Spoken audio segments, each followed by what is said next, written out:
I should like to call your attention this afternoon to the sequel to the history, the account of which has already been read to us out of the first book of Samuel in chapter 4 and the first 18 verses. I'm going to start reading at the 19th verse and go on to the end of the chapter. And his daughter-in-law, that's to say Eli, the high priest's daughter-in-law, his daughter-in-law, Phinehas' wife, was with child, near to be delivered. And when she heard the tidings that the ark of God was taken, and that her father-in-law and her husband were dead, she bowed herself and travelled, for her pains came upon her. And about the time of her death, the women that stood by her said unto her, Fear not, for thou hast borne a son. But she answered not, neither did she regard it. And she named the child Ichabod, saying, The glory is departed from Israel, because the ark of God was taken, and because of her father-in-law and her husband. And she said, The glory is departed from Israel, for the ark of God is taken. And I want to consider that in the light of another bit of history that we are given in the last chapter, chapter 40 of the book of Exodus. And let me read again verses 33, 34, and 35 in that 40th chapter of the book of Exodus. And he reared up the court round about the tabernacle and the altar, and set up the hanging of the court gate. So Moses finished the work. Then a cloud gathered, then a cloud covered the tent of the congregation, and the glory of the Lord filled the tabernacle. And Moses was not able to enter into the tent of the congregation, because the cloud abode thereon, and the glory of the Lord filled the tabernacle. Now, in this history that we have here in the first book of Samuel in chapter 4, we have an account, as you noticed, and as I'm sure most of you recall, of one of those periods in the history of the children of Israel, the people of God, when they had sunk perhaps to one of the lowest levels that they ever sank. The story of these people, as it's given to us in the Old Testament, is a very checkered one and a very uneven one. Great and marvelous days, then followed by days of declension and of decay. And here in this chapter, we see them, as it were, at their very lowest. They'd fallen and failed in almost every respect, in a military sense, in a moral sense, and still more important, in a religious and in a spiritual sense. It's a picture of desolation and of well-nigh hopelessness. God's people right down, and the cause of God apparently utterly defeated and routed by the enemy. Now that's the picture that we have there, and it's the picture that I want to consider with you this afternoon. And unfortunately, there is no need for me to explain why I'm calling your attention to this particular incident. For we are living again in days of declension. There's no argument about this. The statistics and everything else demonstrate this beyond any doubt whatsoever. We find ourselves in evil times, with the cause, with the Church of God in defeat, dismissed, derided, laughed at by the vast majority of people. And of course this is, as I say, recognized, and recognized freely. And not only is it recognized, but various people in the churches have been giving a great deal of time and attention and energy to attempting something which can deal with this situation and restore the church to a position of influence and power which he once held in this country. I'm not going to weary you by telling you of the various methods and means that have been adopted. whatever else may be said about the church in this century, nobody can charge her with inactivity. Never perhaps has the church been more active than she's been in this present century. She's been prepared to look to the world and its methods, borrow ideas from big business, borrow ideas from anybody or anything, in order to try to attract and to interest and to hold the attention of the people. But I think the time has arrived when we must begin to ask certain questions. What's all this leading to? The church has tried drama, pop music, entertainments of various description. There's scarcely anything that she's not prepared to do. But the position continues to deteriorate and to go from bad to worse. So the great question confronting us today, if we're concerned about these things, is this: what can we do? And I suggest to you this afternoon that the first thing we have to do is really to discover the cause of our troubles. Why are things as they are? I see no hope for us until we start with that. The tendency of people is to start with methods of improving the condition. I've often pointed out that it's a very poor doctor who begins to treat a patient before he's discovered what it is wrong with his patient. Diagnosis must come first if you are to have the right and the appropriate treatment. And this is particularly important in the realm of the church. And of course we have the answer in the Bible. The Bible is an account of the people of God. You get it in the Old Testament, the children of Israel, the church in the New Testament. And as I say, we see these variations, and yet we see the cause of the trouble perfectly delineated, and at the same time we are led to the only true remedy.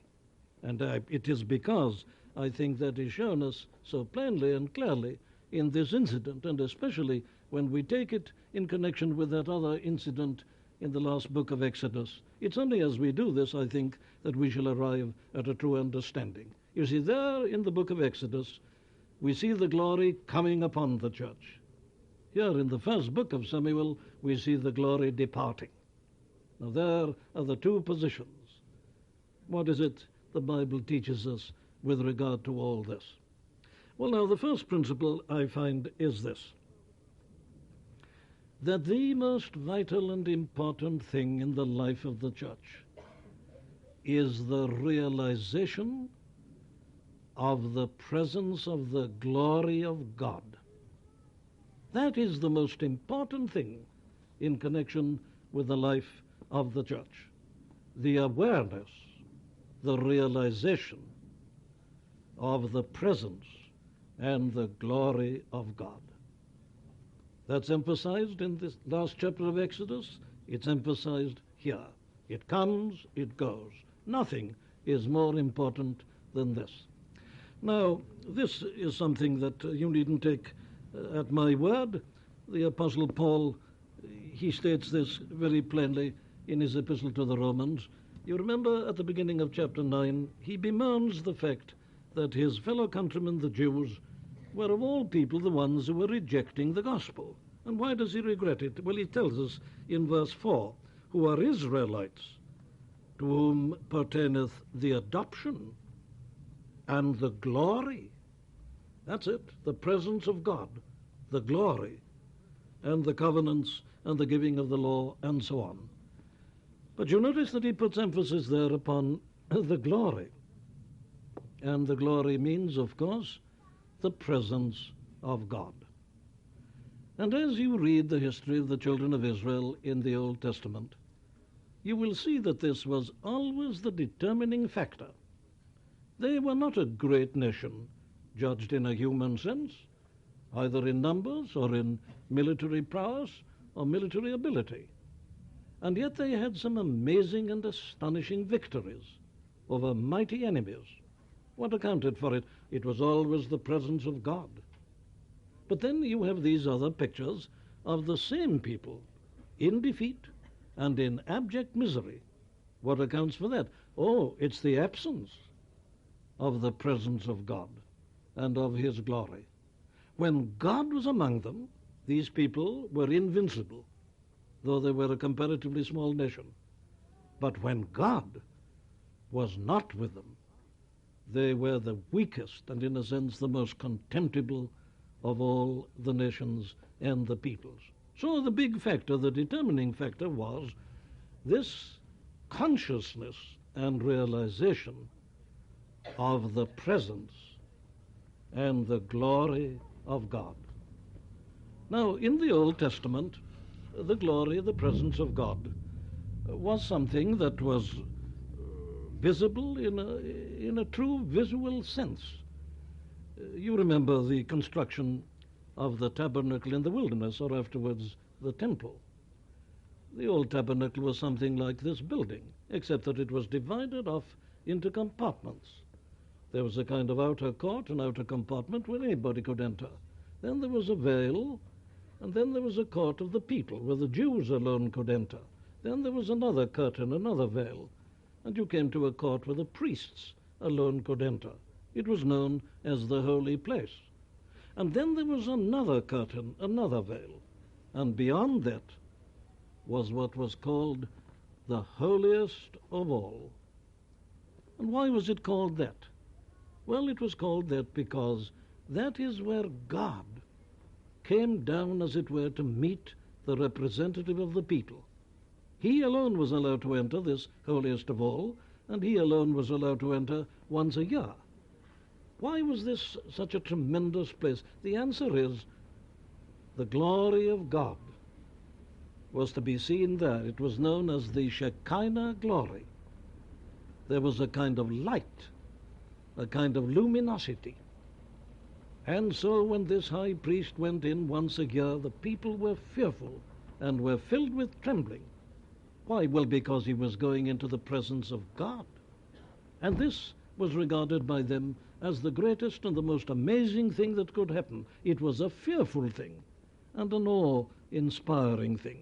And it was all due to the fact that this Shekinah glory, the kind of visible representation of the presence of the holy and the eternal God, was there. Well, now, that's the glory that these texts are speaking about. Now, in our age, in our dispensation, we don't know about the Shekinah glory. We don't look for this or know about this in our buildings. But the same principle is true. And still it is true to say that the most important thing for God's people, for the children of God, for the church, is the realization of the presence of the glory of God. How do we know this? And the answer again is given by the Apostle Paul.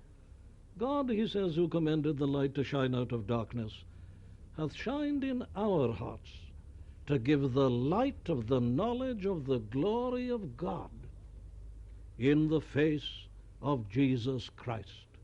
And this is mediated to us by the Holy Spirit, so that it is possible for us to know and to realize the glory and the presence of the glory of God, as much as it was for the people under the Old Testament dispensation.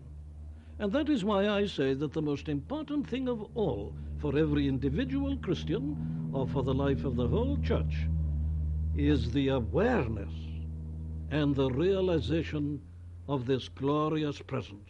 That, my friends, is what makes the difference between religion and Christianity. That's the difference between practicing religion and spiritual worship. The realization of the presence of the glory of God. And to me, the alarming thing is this, that it is possible for us to have so much and to do so much and yet miss this glory. And if we miss this, all that we have is more or less entirely useless. Now, what do I mean by saying that it's possible for us to have so much? Well, now let me show you that by taking you to that 40th chapter of the book of Exodus, which is a most interesting chapter. It gives us a kind of summary of the erection of the tabernacle in the wilderness amongst the Jews, the children of Israel. And it's a chapter that can be divided into a number of sections. The first section runs roughly through the first 16 verses, and it's something like this. The Lord spake unto Moses, saying, Now then, on the first day of the first month thou shalt set up the tabernacle of the tent of the congregation, and on the instruction go.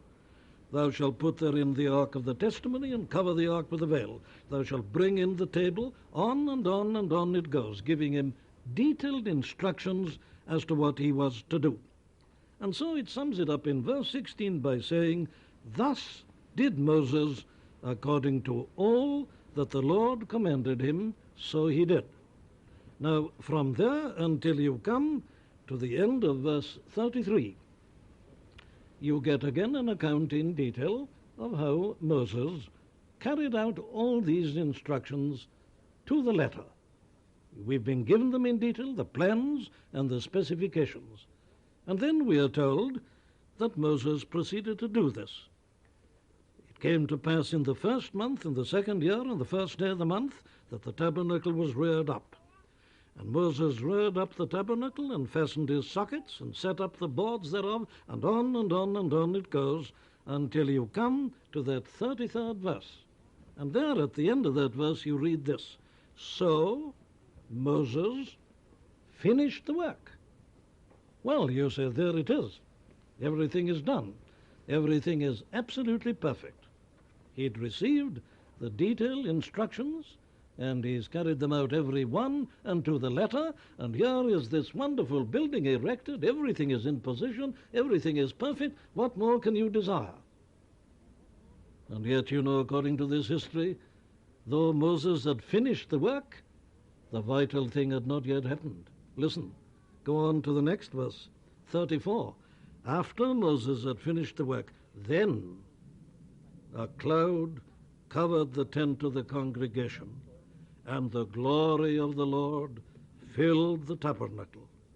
And Moses was not able to enter into the tent of the congregation because the cloud abode thereon, and the glory of the Lord filled the tabernacle. You see, my friends, you can have your tabernacle, but it's no use to you unless the glory of the Lord has descended upon it.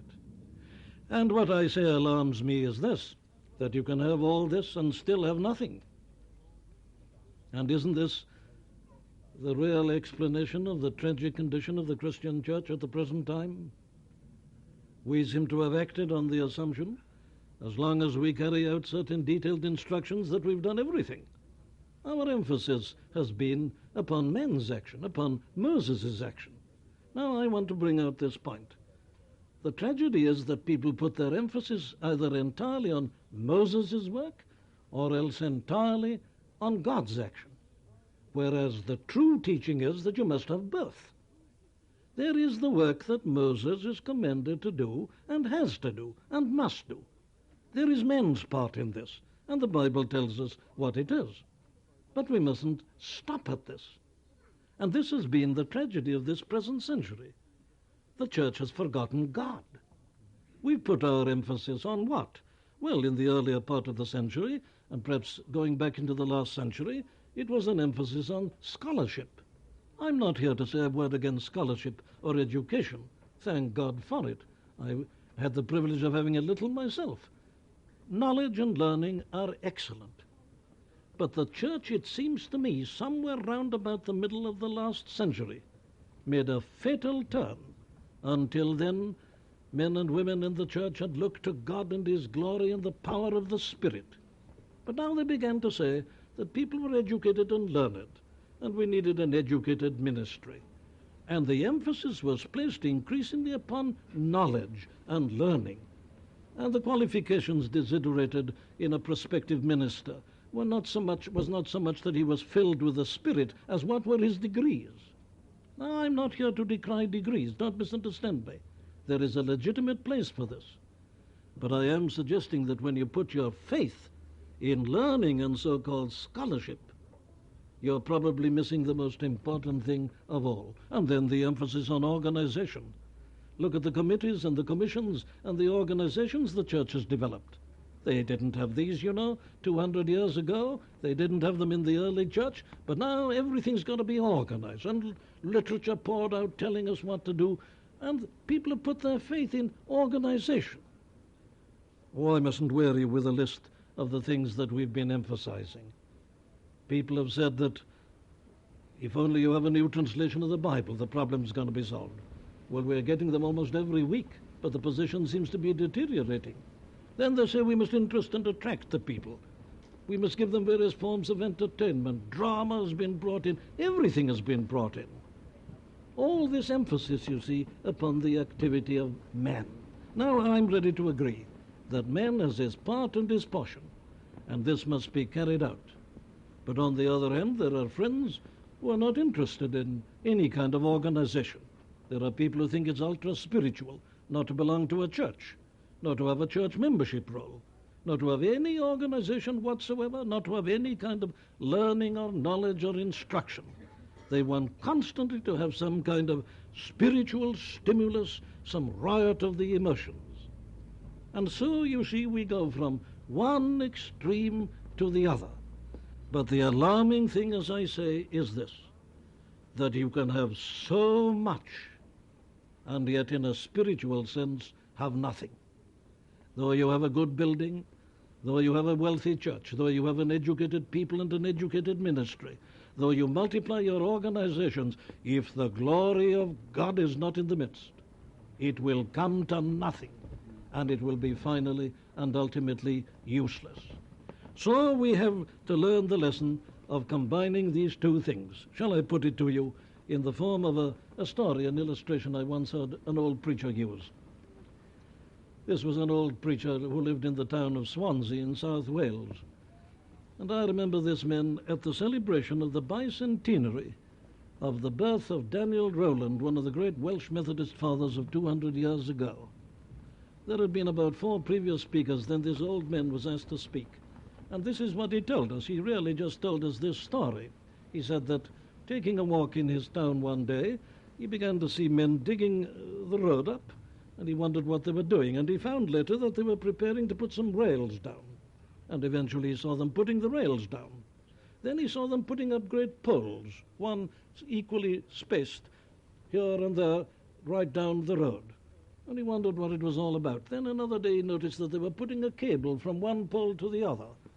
And on he went with his story. And one day he went there, and he saw a most magnificent carriage on these rails. It had got about 6 wheels, I think he said. And there it was, beautifully painted, and you could go inside, and you could sit on a seat, and you could reverse the seat. It was beautifully painted and varnished. Everything seemed perfect. Wonderful carriage to sit in. Yes, but the carriage didn't move. And then a great day came, he said, when a member of the royal family went down from London to Swansea to open this new electric tramway system. And he was there, and he said, this is all that happened. All the member of the royal family did, he said, was this. There was a pole on top of this carriage, and it seemed to be tied down by something. And all this person did was to pull a cord, and that released the pole, and immediately it shot up and made connection with that electric cable on the top of the pole. And from the moment that connection was made, the tram car began to move. You see, it was a perfect tram car before, but it didn't move. Yet the business of a tram car is to move. It's not just a place that you go and sit in comfort. You enter a tram car in order that you may be taken somewhere. You've got a journey to make. But here it was, a perfect tram car in every respect, and yet it was motionless. And it remained motionless until this vital connection was made with the power that was in the electric cable. And he pointed out that all Daniel Rowland had done was to pull the cord, and the connection had been made. He hadn't sent the car on, he just made the connection. And the power of the Holy Spirit provided the power necessary for the locomotion. Well, now, here is the first great lesson as I see it. We may have everything that man can do, and yet it isn't a church. What makes a church is the presence of the glory and the power of God. Very well. That leads me to a second lesson, which is this. That the most important thing for us, therefore, individually and collectively, is to be sensitive to this presence of the glory and the power of God. Nothing is more important than that we should be sensitive to the presence of this glory. And that is why I call attention to this woman, the daughter-in-law of Eli, the wife of Phinehas. Now this is to me the great lesson of this particular incident. His daughter-in-law, Phinehas' wife, was with child near to be delivered. And when she heard the tidings that the ark of God was taken, and that her father-in-law and her husband were dead, she bowed herself and travelled, for her pains came upon her. And about the time of her death, the women that stood by her said unto her, Fear not, for there was born a son. But she answered not, neither did she regard it. And she called the name of the child Ichabod, saying, The glory is departed from Israel. And what does all that mean? Well, this is what it means. Here was this woman about to give birth to her first child. And for an Israelite woman, nothing was more important or greater than to give birth to a child, and especially to a male child. You read of this often in the Old Testament. They looked for this, they longed for this. It was the height of their desire and their ambition. And so here is this woman about to give birth to a child, and gives birth to the child. And the women that were with her were amazed that she was fearful. And they say to her, Fear not, for there was born a son. They say, Why are you looking so miserable? Don't you realize, they said, that your great desire and longing have been gratified? You've given birth to a son. Cheer up, they say, rejoice. It's a time of rejoicing. Don't be fearful. Glory in the fact that you've given birth to a son. But she answered not, neither did she regard it. Why not? Because she was a spiritually minded woman. The birth of a son, the greatest boon, the greatest blessing to this woman, was nothing, because the glory of the Lord had departed. Nothing compares with this. You can give her everything, the greatest thing of all. But if the glory of God is gone, she can't be happy. Why? Well, because she's sensitive to the presence of the glory of God. Now, she stands out in this chapter as an exception. The chapter tells us that the old man Eli, who'd been a good man in his early days, had become slack, indolent, too indulgent with his wicked sons.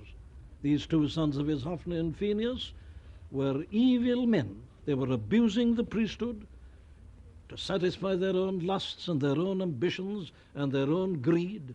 And the old man, instead of correcting them and turning them out, had indulged them and had excused them. He was largely responsible. He hadn't realized what was happening, that the glory was departing, and they, of course, had never known it. And so you see the whole trouble with Israel was this terrible spiritual declension. They were interested in the externals, and they'd lost their sensitivity to the presence of the glory of God. But this woman hadn't. She was alive to this. And though she's given birth to a child, I say, it is no consolation to her. God has departed. She calls the child Ichabod. The glory is departed. The ark has been taken. It's a day of mourning and of weeping, not of rejoicing, though I've actually given birth to a son. Well, now, that is why I say that the most important thing for us is that we should be sensitive to the presence of the glory of God. You know, the Bible has got some great tragedies in this respect. Nothing is more terrible than for a man or a church to lose this sensitiveness to the glory of God. It isn't something sudden, it's something that happens gradually, and it happens unconsciously. You can imagine that everything's going well, but in a subtle way the declension comes in. Perhaps the most tragic instance of all of this in the whole of the Bible was that man Samson. You remember the story of Samson in the book of Judges. He was born in a special manner, and he had this enormous strength and power that differentiated him from everybody else. And he was the great warrior for the children of Israel against the Philistines. And you remember how many times they tried to discover his secret. They made use of women to entice him and to entangle him, and they tried to get out of him the secret of his strength. And he played with them. He said on one occasion, he said, if you bind my hair with very strong ropes, he said, or bind me as well, I shan't be able to move. And they did this. And then they called on the Philistines to come. And the Philistines came thinking they'd captured Samson, but he got up and he just smashed the cords, tore them asunder with his great might and power. Another time he told them that if they nailed the locks of his hair to the floor, that would render him weak and the Philistines would be able to capture him. And they did this. And again they called the Philistines. And they came imagining they'd got him. He just shook his head, lifted up the pin on the floor. He could carry gates. There was nothing the men couldn't do. But you remember that he fell in love with a woman called Delilah. Great man as he was, he had this weakness, so evident in public life today. And here, you see, she gradually played on him. The idea, you know, that sex doesn't matter, that a man can be loyal in one respect and in no danger of revealing secrets, is not only psychological nonsense, it's entirely exposed in the Bible in many of its great stories. Here it is in the case of Samson and Delilah.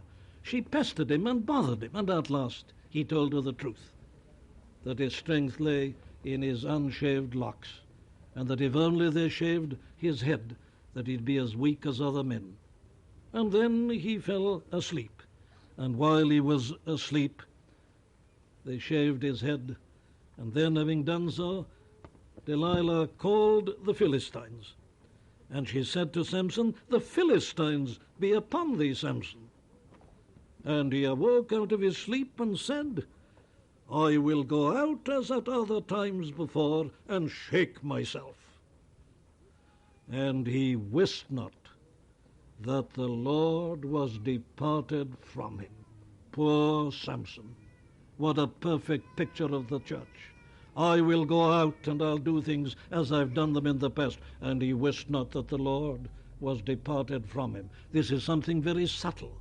A man, when he loses his sensitivity to the presence of God and his glory, he's losing his power, he's losing everything. And it can happen in a very subtle way. And that is why I say the most important thing for us is this. Are we sensitive to the presence of God and the glory of his power? Do we know when God is present and when he isn't? You remember poor William Cowper, whichever way you like to pronounce it, in that hymn of his, "Where is the blessedness I knew when first I sought the Lord? Where is that soul-refreshing view of Jesus and his word? What blissful hours I once enjoyed." But they'd gone. Are we able to draw this distinction? Do you know the presence of God, and do you know when he's not there? My dear friends, this is absolutely vital. You may have knowledge, you may have learning, you may have 1,001 things, but if you don't know the presence of God, you've missed the most important thing, the vital thing. I remember reading a few years back in a biography recently republished as a paperback of a man called Robert Bruce in Scotland. He was one of the great second generation of preachers in Scotland after the Reformation. And the story was of Robert Bruce being visited one morning by two ministers who wanted to consult him about some very urgent matter. And he kept them waiting for 2 hours. Why? Well, this was the explanation he gave. The previous night, he'd had a wonderful experience of the presence of God. He realized the presence of his Lord. His room was filled with the glory, and he'd been lifted up to heaven, and he'd been rejoicing in this communion. But when he woke up this next morning, he was not conscious of this. And he felt he couldn't see these men, though they were two important men, and he couldn't have any consultation with them until the communion with God had been first restored. Christian people, how much do we know about the presence of the glory of God? You can have a successful church, successful financially, successful in numbers. You can have campaigns, and people say, "Isn't it marvelous? Everything's going well." But the question is the presence of the glory of God among us? This is the vital question. And are we sensitive to this? Well, someone may say to me, how does one know the presence of God? How do you know and realize the presence of the glory of God? Now, to me, this is the all-important question for the Christian church today. This comes before everything else, and though you have everything else, it's of no value unless you have this, the glory of God, the presence of God. How do you know this? I think this question needs to be asked very urgently at the present time, because one is hearing strange things. We are told by some that all we've got to do is to go to them and tell them Jesus loves you, and to start making them laugh. Is that it? Some people seem to think that the way that you sense this is that you begin to dance and so on. Is that it? Well, you see, what we find in the record is something very different. Go back again to that last chapter of the book of Exodus. Then a cloud covered the tent of the congregation, and the glory of the Lord filled the tabernacle. And Moses was not able to enter into the tent of the congregation, because the cloud abode thereon, and the glory of the Lord filled the tabernacle. Now, on previous days, Moses had been going in and out of this tabernacle. He'd been supervising the work, and there was no trouble. He could go in, he could go out, there was no difficulty. But now the glory has descended, and Moses goes to go in, and he can't go in. He's terrified, he's arrested. The glory of God. The first effect of a realization of the glory of God is always to fill people with a sense of fear and of awe and of alarm, indeed of terror. Do you remember the story of Jacob? It's an old story there in the Old Testament, but it's a very vital and a very important story. Jacob, you remember, was running away from his brother and the wrath of his brother. And he'd been walking and running throughout the day, and at last he's tired out. And he feels he must have some rest. So he lies on the ground. There wasn't a pillow there, so he borrowed that stone that was at hand, and he put his head on it, and he fell asleep, and he began, you remember, to dream. And then I read, and Jacob awaked out of his sleep and said, he'd seen the vision, you remember, of the ladder from earth to heaven, and the angels ascending and descending upon it. Jacob awaked out of his sleep, and he said, surely the Lord is in this place, and I knew it not. Listen, and he was afraid, and said, how dreadful is this place? This is none other but the house of God. This and this is the gate of heaven. My dear friend, any man who comes anywhere near to God and his glory is humbled. He's filled with amazement and alarm, with awe and with a kind of terror. The presence of the everlasting and eternal God. This is invariably the effect and the result. Do you remember the account of the call of that young man Isaiah to his ministry? And he was an excellent young man. In the 6th chapter about the call of Isaiah, in the book of the prophet Isaiah, in the year that King Uzziah died, I also saw the Lord sitting upon a throne, high and lifted up, and his train filled the temple. Above it stood the seraphims, and so on. What effect did this have upon him? Listen. Then said I, woe is me, for I am undone, because I am a man of unclean lips, and I dwell in the midst of a people of unclean lips. For mine eyes have seen the King, the Lord of hosts. It's invariable. You can't come anywhere near to God and his glory without a sense of awe. Do you remember John in the book of Revelation? He has a vision of this glory. Do you remember what happened? I fell down as one dead. And yet people today seem to think that the height of spirituality is a glibness, a lightness, a frivolity, a superficial effervescence, an emotionalism. My dear friends, read the scriptures. Any man who comes near to God is humbled. He's abased. He's alarmed. And as you read the story of the church, you'll find the same thing, the story of revivals. What always happened in the great revivals? It's always the same thing. The first effect of a revival is that people are humbled. They're alarmed. They're terrified. They doubt whether they've ever been Christians at all. And then they go through an agony and then come out into their great joy. Read again for yourselves in the journal of John Wesley. He and George Whitfield and his brother Charles and many others were at a watch night service. I think it was in Fetter Lane in London, December the 31st, 1738. And he goes on to describe this meeting, how they were met together to pray and to sing hymns together. And he goes on and says that after many hours, suddenly God came down upon them. And he said many fell to the floor. Many were in an agony of repentance. Many were singing the praises of God. And then suddenly he said they all joined together in singing, "We praise, we worship thee, O God. Thy sovereign power we sound abroad." Humbled, abased. I remember reading an account of a revival breaking out in a theological seminary in America in 1757. You know, in those days, they had revivals even in theological colleges. And there was one in this college, which ultimately became the Princeton Theological College, and later the Westminster Theological Seminary. A revival broke out there in 1757. And one of the Tennant brothers visited the place to see what was happening. And he wrote to a friend, and he said, "I've never been in such a place in my life. It was a veritable bochim," he said. The stoutest men were humbled. They were all weeping. Now, these were theological students. They were godly, religious young men, and they'd felt a call to the ministry. And yet, you see, when God came amongst them, when the glory descended, they were all not only humbled, they were convicted, they were weeping, pleading with God to pardon them, acutely conscious of their unworthiness and their foulness and their emptiness, weeping, a veritable bochim.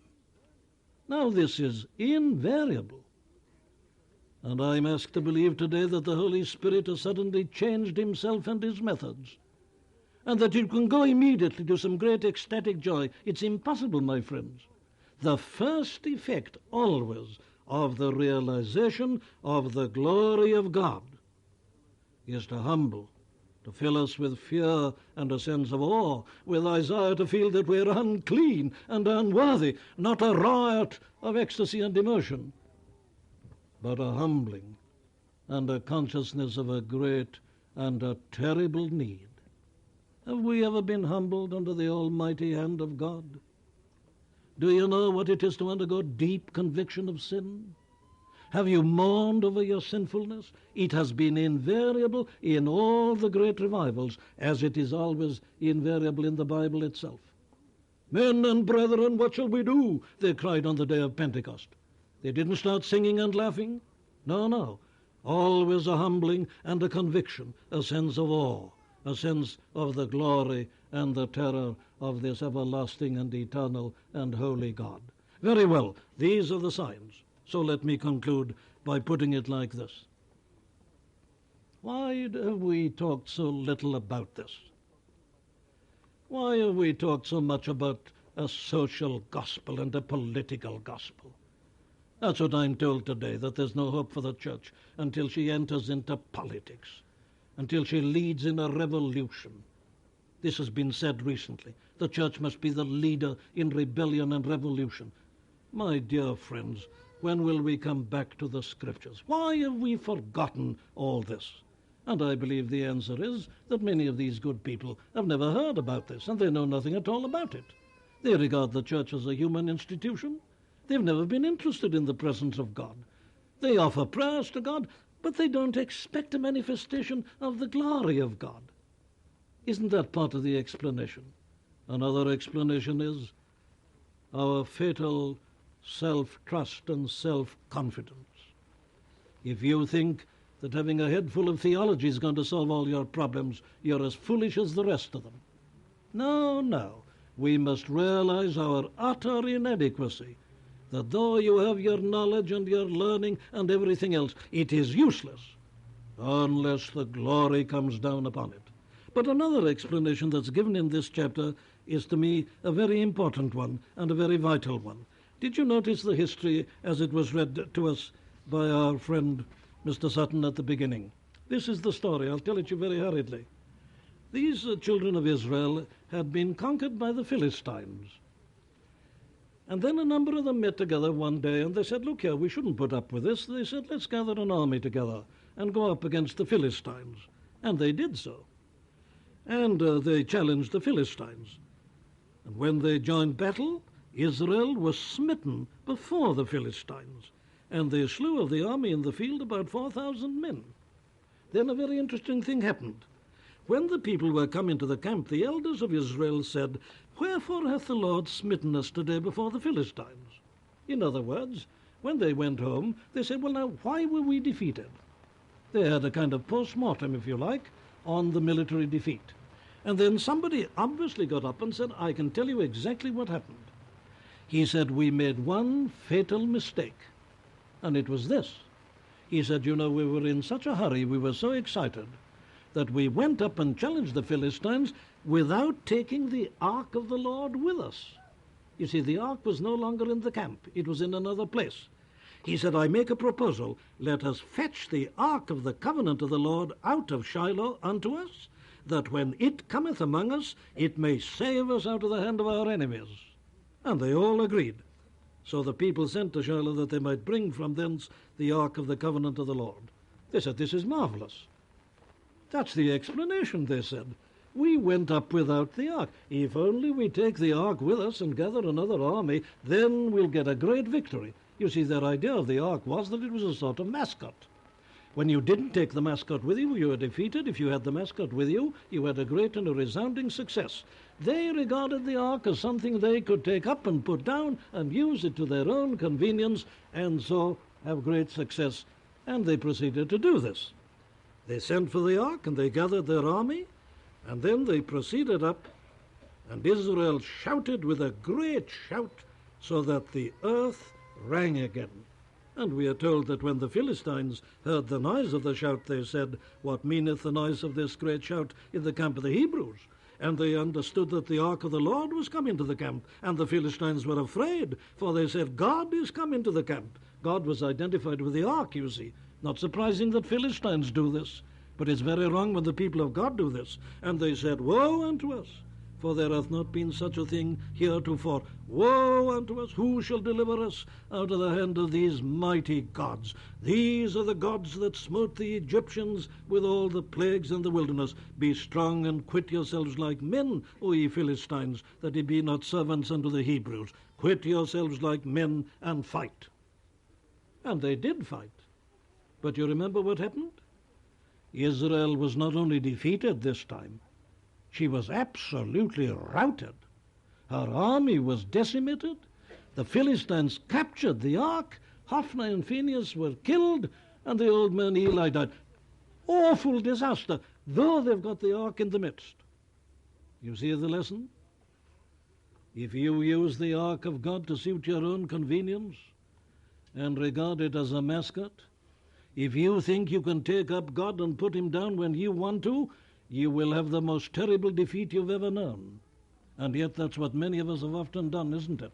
We forget all about God, then we are taken ill, and the doctors don't seem to be succeeding, and we pray to God, and we're surprised he doesn't answer us. Or we pray about some loved one and dear one, and we're amazed that God doesn't answer us. My friends, we've been insulting him. We think we can use God when we want, as these foolish children of Israel were using the very ark that represented God as a mascot to suit their own schemes and plans and devices. This is why the glory of God departs, my friend. Unless we are filled with a sense of reverence and of awe, unless we submit utterly to God, though we have the ark, as it were, in the midst, it will avail us nothing, and our defeat will be greater than ever. To pay lip service to God is not prayer. We must realize the presence of the glory of the Lord. Very well then, what are we to do? And it seems to me the answer is quite plain, and it is quite simple. We must go back to the beginning and do as Moses did. Here is God's command to Moses. Do this, do this, do this. We've got to do it. What is the church to do today? Is she to lead revolutions and rebellions? Is she to go more and more into politics? Is she to provide entertainment for the people? Of course she isn't. What is God's command to his people? It is to return to his word. This is the first command. Nothing else. We must return to the plans and the specifications. This is the way to do God's work, and there is no other. The church has tried everything else. It leads to disaster. Let's come back to the Word of God. Let's learn it, let's know it, let's preach it, let's give it obedience. But even that isn't enough. On top of that, we must pray to God to return among us. I say again, even orthodoxy is not enough. You can have a dead orthodoxy. There are dead Orthodox churches today. There are dead Orthodox individuals. We must be Orthodox. But on top of the orthodoxy, the glory of the Lord must descend. So having come back to the truth, we must pray without ceasing. We must plead with God, the God of our fathers, to come back amongst us. Why, here we are in this district, a district that has known so much of this. We need a touch, of what used to happen on Moe Cop. They used to call it the spirit of burning.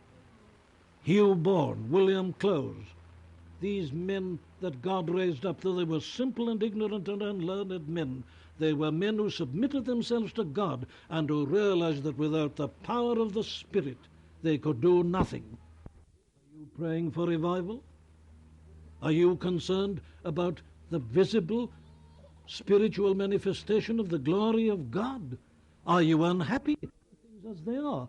Are you ready to pray with William Cowper, "Return, O holy dove, return, sweet messenger of rest. I hate the sin that made thee mourn and drove thee from my breast." I used to hear the old preachers saying that what worried them was when the "oh" went out of the prayers of the people. They didn't stop praying, but the "oh" went out. Return, O holy dove, return. This longing, this yearning for the realization of the glory of God and His presence and His power. Well, here it seems to me is the plain lesson of this old incident. God doesn't change. God's people don't change. God's way of dealing with His people do not change. Throughout the biblical history, throughout subsequent history, you will find that God works on the same pattern. He does it in nature. Spring, summer, autumn, winter. God repeats Himself. And He does it in a spiritual sense. And this idea that God the Spirit has suddenly forsaken all He's ever done, and that in some very simple, easy way now you can go to the very topmost level of Christianity, is a denial of the teaching of the whole Scripture. No. We need to realize the presence of God Himself, the glory of God. And the glory of God is something that is so mighty that it fills us with awe, with fear, with a sense of utter unworthiness. Christian people, do you know what it is to be humbled under the mighty hand of God? Do we know anything about the fear of the Lord? It's the great message of the Bible. There are no shortcuts in the spiritual realm. There are no easy ways to blessing. There is always the work that the Moses has to do. And then you wait upon Him and plead with Him to descend upon you in the glorious power of His eternal might. May God give us all grace to learn this old lesson. And whatever else we may remember or forget, let us ever have this in the center of our thinking, that without the glory of the Lord, we are helpless. We can do nothing. We are even weaker than other people. But with God, we can be mighty and triumphant. And though we are confronted today by the Philistines of this 20th century, when the glory of the Lord is amongst us again, we shall scatter our enemies and experience days of revival and of rejoicing. Let us pray. O Lord, our God, forgive us that we are so much like thine ancient people, so foolish, so forgetful, so unconcerned about thy presence, so insensitive to that presence. O God, have mercy upon us. Pardon our backslidings. Pardon our pride. Pardon our confidence in ourselves and our own endeavors. O God, make of us again men and women who shall be as little children. Let nothing please nor pain me, apart, O Lord, from thee. God of our fathers, be our God. Let it be known this day that thou art God in Israel. We know that thou hast not changed. Thou canst not change. Thou art the Father of lights, with whom is no variableness, neither shadow of turning. God of Abraham, Isaac, and of Jacob, God of the great prophets, God of the apostles, God of the martyrs, God of the Protestant fathers, God of the Puritans, the Methodists, God of our fathers, be our God. Make bare thine almighty arm, humble us all beneath it, and then lift us up, and use us to thy glory and to thy praise. And unto thee alone shall we give all the praise and the honor and the glory, both now and forever. Amen.